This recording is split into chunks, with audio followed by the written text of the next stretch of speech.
Bom, funções inorgânicas, né?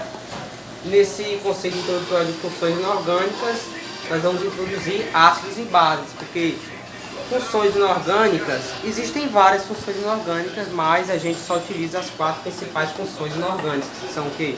Os ácidos, as bases, os sais e os óxidos. A gente, digamos que estudamos na escola apenas as 4 principais, justamente por existir mais compostos orgânicos do que inorgânicos, né?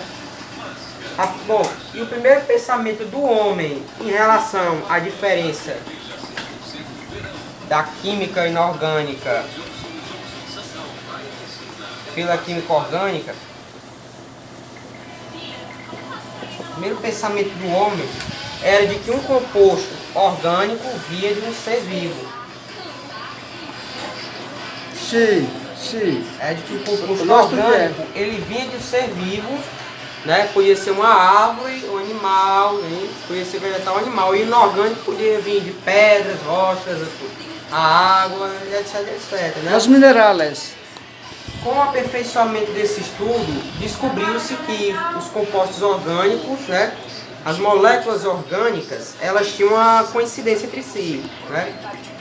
Qual era essa coincidência? A presença do carbono, né? A presença do carbono era a coincidência entre as moléculas orgânicas, né? E aí eles descobriram que é possível sim sintetizar compostos orgânicos em laboratórios, não só extrair de algo vivo, de uma matéria viva, né? E aí ficou definido que como a química orgânica sendo a química que estuda a maioria dos compostos orgânicos. Justamente, dentro do âmbito da química orgânica, existem mais compostos orgânicos, dentro do âmbito da química, perdão, do que inorgânicos. Na química orgânica a gente vê funções oxigenadas, halogenadas, nitrogenadas, hidrogenadas também, né? Nas funções inorgânicas a gente só vê as básicas, que são os ácidos, as bases, os sais e os óxidos, que são as 4 principais. Nessa introdução desse vídeo veremos só quem? Os ácidos e as bases, né? Que aí surge um termozinho, 2 termos na verdade, que a gente chama de dissociação versus ionização. Quem foi que estudou isso aqui? Essa vem a pergunta. Arrhenius. Exatamente. Nós estudamos. Primeiro químico a realmente descobrir, fazer a descoberta, que já existia, desde o homem antigo já existe composto, né? Mas a descoberta mesmo disso aqui veio com o químico Sven August Arrhenius, o químico sueco, né? Sim. Em que ele jogava um composto qualquer numa solução aquosa, aplicava corrente elétrica. Se acendesse, tinha uma lâmpadazinha, se acendesse o brilho lá da lâmpada, o composto era iônico, se não era covalente, era uma molécula, né? Uhum.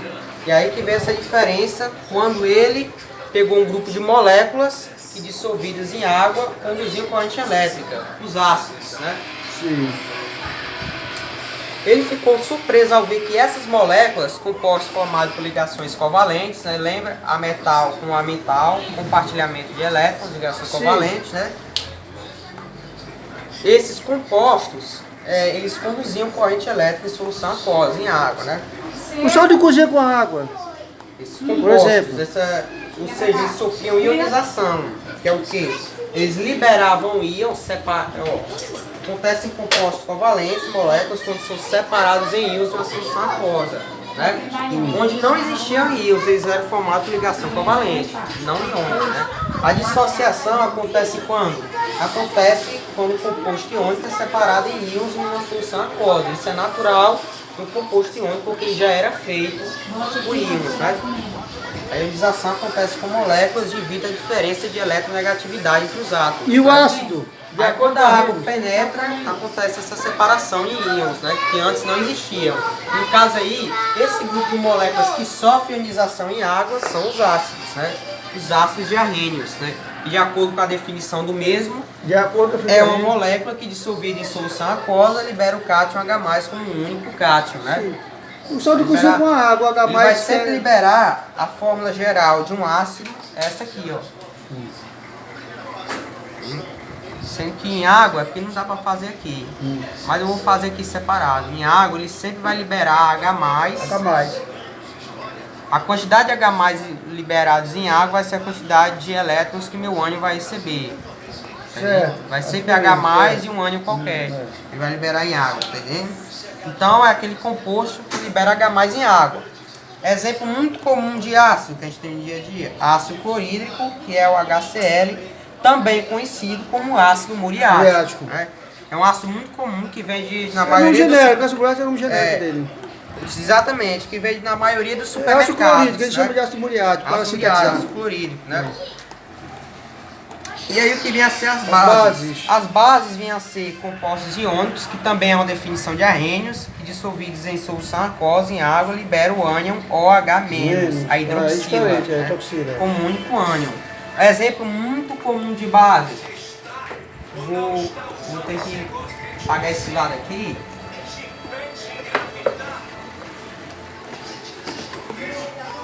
Um exemplo muito comum de base presente no nosso dia a dia. Aqui. Um exemplo muito comum de base presente no nosso dia a dia é a soda cáustica. Sim, eu ia dizer, só costa. NaOH. NaOH, hidróxido. Soda cáustica, conhecida no supermercado. Sódio, exatamente. Pode desentupir os aparelhos.